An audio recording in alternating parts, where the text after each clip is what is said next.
President Biden has signed an executive order this Earth Day, expanding his administration's efforts to address the climate crisis. He's in the West this morning, pushing for a multi-billion-dollar package. Nancy Cordes is in Seattle traveling with the president. And Nancy, he has some pretty specific agenda items. He does. And in fact, Jimmy, the executive order that he's signing here in Seattle today on this Earth Day is aimed at protecting old growth forests on federal lands across the country. Now, environmentalists applaud that goal, but some of them were hoping for bolder action more than 1 year into his presidency. Just days before the president touched down here in Seattle, a new study confirmed what many here already suspect, that worsening wildfires in the Pacific Northwest are changing air pollution patterns across the country, causing a yearly surge of unhealthy carbon monoxide. We need to get off this roller coaster of relying on oil. We need to declare America's energy independence. On this Earth Day, President Biden is renewing some of the pledges he made as a candidate. Global warming is an existential threat to humanity.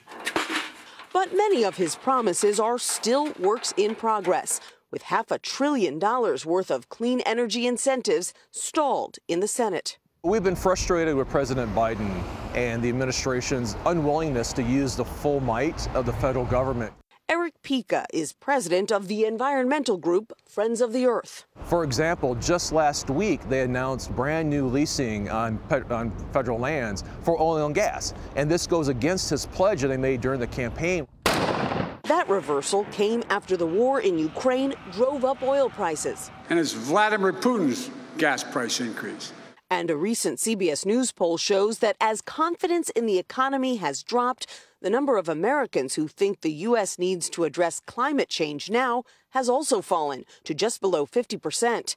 In fact, when Americans were asked about top priorities, climate change came in last.